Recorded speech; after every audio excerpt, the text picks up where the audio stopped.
I will now introduce our first speaker.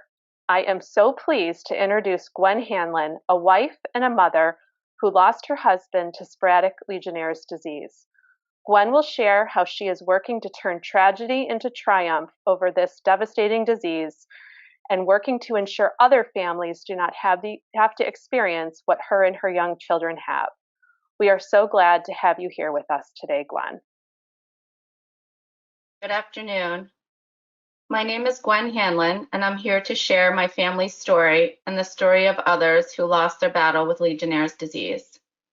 I'm here to share and represent the 96% of cases that go unreported and unaccounted for.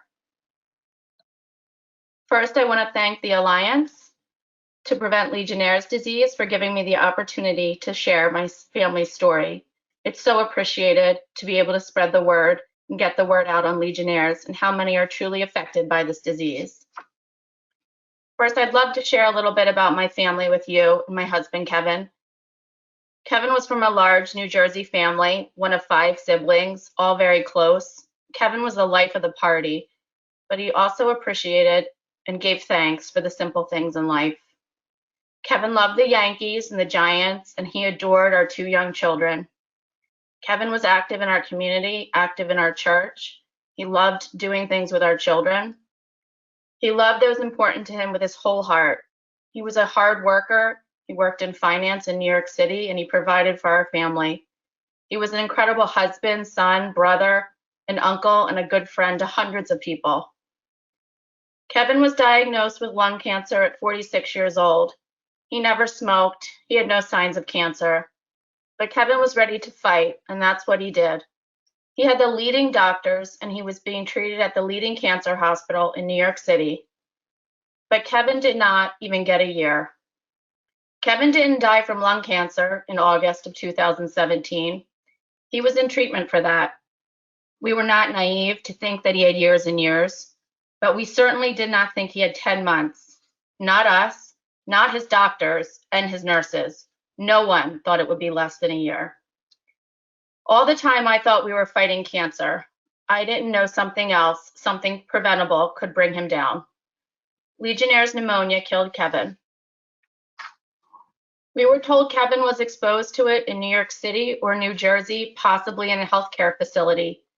These were the places where he was supposed to be safe and getting treatment for lung cancer, where he was spending hours fighting for his life, his family. But unbelievably, we still have no clear answers on where he contracted this. In the summer of 2017, Kevin was in treatment, but he was doing all the things you do in the summer. He was going to the beach and barbecues. He was taking his kids to camp. He was working almost every day. Then suddenly, Kevin became very sick after one of his cancer treatments. He became increasingly short of breath and was delirious. I rushed him to Morristown Memorial Hospital in New Jersey, and he was quickly moved to ICU. He tested positive for Legionnaire's pneumonia in less than 24 hours. The New Jersey Center for Disease Control thought Kevin was exposed in Lenox Hill, New York, where there are literally hundreds and thousands of medical facilities. There was a Legionnaire's outbreak in Lenox Hill during this time. 40+ buildings were tested, and 20 came back positive for Legionella. The addresses of these buildings have never been released to the public. The Department of Health and CDC did not further research on where Kevin could have contracted this. They categorized him as a sporadic case, even with an outbreak. They put him into the 96% of all cases that are sporadic. There were protocols missed and frankly completely ignored by both New Jersey and New York Center of Disease Control and the Departments of Health. Even though there was an outbreak in New York City, in the neighborhood he was being treated, Kevin's case was treated as sporadic. He's part of the 96% of the cases that go unaccounted for, unreported. His case was treated as a one of, and no one has proven to me in the CDC or the Department of Health that they care about the one ofs. The media and the health departments barely address the outbreaks. They come into the media and they fade away with no real account of how many victims have truly been devastated by Legionnaire's. Legionnaire's has been downplayed on numerous occasions, telling the public this is not an epidemic. Only those with compromised immune systems are at risk, as if that's okay. And which you will see in the following presentation is simply not true. As one leading doctor in Washington, D.C. told me, this will and is becoming the norm. Incredibly, in the past few weeks, I've seen more and more outbreaks come into the news in New Jersey and Florida. Anyone who has battled Legionnaires and survived will tell you how sick they were, that they thought they were going to die. Kevin had signs of Legionnaires that we didn't recognize. He had low sodium, fever, diarrhea. He was disoriented. We had no idea why. Kevin was placed in a medically induced coma, placed on a ventilator, a feeding tube. He had a tracheotomy. He was in excruciating pain, fever, and had withdrawals from all the drugs. He was on life support for 5 weeks. His family had to say goodbye. Our 9-year-old daughter had to kiss her father goodbye, sobbing at the sight of machines and tubes coming out of his body. My 5-year-old son was scared to see his dad. I had to walk my 2 babies out of the ICU, never to see Kevin again. After 5 weeks of fighting for his life, Kevin passed away from Legionnaire's disease. My family still has no answers. So over the past 4 years, I've been advocating to prevent this from happening again. I've been learning about the various laws and regulations on the books. There are very few, and they do not account for the sporadic cases. There is hope in initiatives with requirements for public notification of conditions that increase Legionella exposure. Normal conditions like construction, waterline work, and road work can affect your water. These proposals are pushing for full investigations of every new case of Legionnaire's disease, whether an individual case or an outbreak. For example, there is legislation currently in New Jersey that truly addresses the vast majority of cases, the 96% of cases which are sporadic. Every case will count with this law. Providing this information and educating the public about the risks can help all members of our community to take steps to protect themselves and to communicate with their physicians to get early diagnosis and treatment. Without this information, we are nearly defenseless. Kevin's been gone almost 4.5 years, and we still don't have answers. There are thousands of others each year who want to know how their loved ones contracted this disease and how they can find answers, how they can fight for actions to be taken to improve the quality of our water and prevent others from having to go through what we have. As Americans, we have every right to this public information. If we are ever going to truly address this disease, we must be committed to gaining a better understanding and addressing the 96%. If we are serious about Legionnaire's disease prevention, we must make this our priority. The stories you will see in the next few minutes will remind us all that we need to keep fighting for these cases. We all need to keep fighting for clean water, accountability, and remembering all who have been affected by this horrific disease. Thank you for being here today. Thank you for listening to my family's story. Tragically, I am just one story, and there are so many others.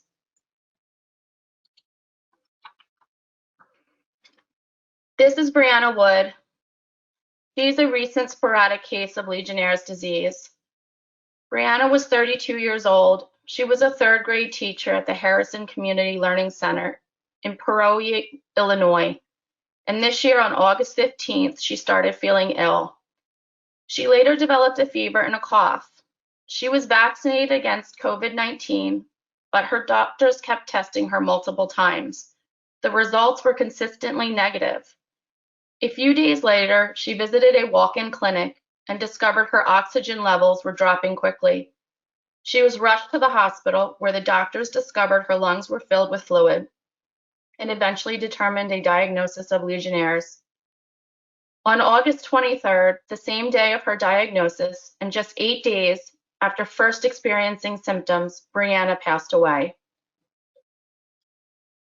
This is James Rouse. James was a 52-year-old healthy marathon runner and a music teacher at PS 325 in the Bronx. He was admitted within several days of first experiencing symptoms of Legionnaire's disease, and he was diagnosed quickly. His doctors were confident in his ability to recover. But tragically, James passed away after 8 days in the hospital. James's family persistently contacted the health department and filed Freedom of Information requests to learn how James could have contracted Legionnaire's disease. But because James was an isolated case, the health department told them there was virtually nothing the agency would do unless a pattern of other cases showed up. Finally, upon pressure from the teachers union, the school James worked at and was tested, and Legionella was found in the water. This is little Marielle Block. Marielle and her family were living in a small apartment building in Manhattan while she was receiving treatment for leukemia. Her treatment was going well until Marielle developed Legionnaire's disease. She was forced to have part of her lung and liver removed. Marielle died on December 30th, 2016 at the age of 4. When her family tested the water in the apartment building, it tested positive for Legionella bacteria. This is what the victims of Legionnaire's look like. The health department would have you believe that only the elderly and the immune compromised are at risk, as if that's okay. But that simply is not true. As you can see from these people, Legionnaires can affect anyone of any age. Each year, so many people contract this preventable disease through contaminated water. Unfortunately, about 1 in 10 do not survive. Often those who survive experience severe side effects.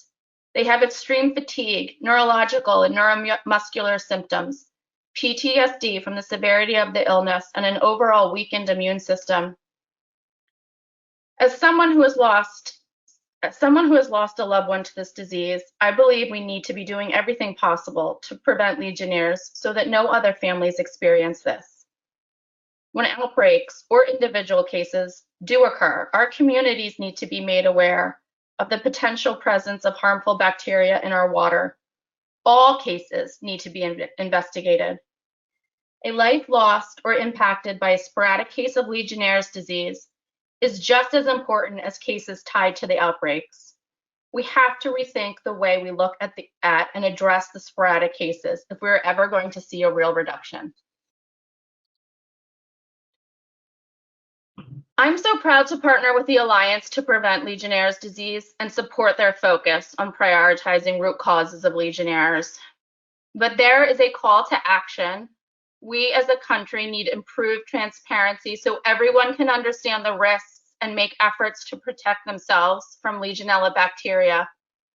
Clean and safe drinking water should be a basic human right. Over the past 4 years, I've publicly shared my story that it may bring to light the urgent need to address Legionnaire's disease and the risk Legionella bacteria presents when in our water systems. The fact is, Legionella bacteria, which causes Legionnaire's disease, was present in approximately 50% of all household faucets sampled in a 2014 EPA study. Thankfully, most people do not contract an illness when exposed to Legionella, but unfortunately, a percentage, most notably individuals with underlying health concerns, do get sick. And tragically, my family and I have experienced this firsthand. Making every effort to prevent the introduction of bacteria into our water systems and destroying it when it does make its way through to deliver every one of us, Legionella-free water, these are the right priorities. It will take sustained effort and focus, and I urge you to take action where you can. A particular initiative that I have supported is a full investigation into every single case or outbreak. I also support public notification of conditions that could increase Legionella exposure, such as simple water main breaks and construction. We all deserve to know if there is a potential for increased bacteria in our water supply. Providing this information and educating the public about the risks can help all members of our community to take steps to protect themselves. And if needed, seek out early medical care and treatment. There is action to be done, things we can all do to push for this. Legionnaire's disease symptoms, similar to COVID-19, I have to wonder if we missed other cases around the same time last year when everyone's attention was hyper-focused on the early days of the pandemic. The numbers are staggering and they continue to grow. For example, in my home state of New Jersey, we are facing an increase of outbreaks. The incident rate has nearly doubled since 2016. Between 2019 and 2020, in Union County, New Jersey alone, there were 36 cases of Legionnaires and horrifically 6 deaths. This county notoriously has outbreaks at almost the same time every year due to changes in the water supply. 3 weeks ago in Hamilton, New Jersey, there were 9 more cases and 1 more death. Hamilton, New Jersey had the same exact issues exactly a year prior, with 2 others tragically dying. These are the cases they are reporting on. These make up the 4% that they actually report on. These are not the 96% that go unaccounted for. I don't know how anyone could be okay with this. There is action to be done, and we can all make a difference. I chose to fight back.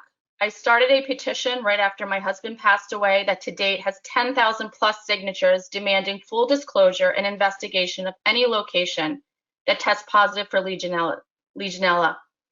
I have written op-eds to our local newspapers calling attention to the local outbreaks and legislation that is in work. I became active with specific legislation in the state of New Jersey. This legislation would help prevent further cases of Legionnaire's disease by implementing real effective disease prevention solutions, from ensuring higher levels of disinfectant in our public water supply before the water enters homes and buildings, to notifying residents about situations that could increase exposure to Legionella. This bill gives accountability. Water purveyors, home and facility owners, and public health officials must all take the steps to reduce Legionella exposure. Disease reduction requires system-wide solutions. This legislation provides a source-to-tap approach that is needed to address Legionnaire's disease and prevent the unseen majority of Legionnaire's cases and the attention-grabbing outbreaks. This legislation will establish New Jersey as a national leader in the fight against Legionnaire's disease. I call on everyone who is listening to this to advocate for laws like this in their states. I call on you to bring awareness to this disease, to fight for accountability, and to fight for every single person affected by this preventable tragedy. Thank you for listening, and thank you for hearing our story.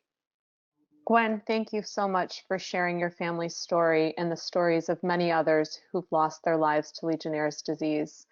As we listen to the presentations coming up later in the program, we hope that all participants will keep these stories in mind and remember that these individuals and their families are the reason we must rethink Legionnaire's disease prevention so other families do not have to experience the needless pain and suffering caused by this disease. Thank you again, Gwen.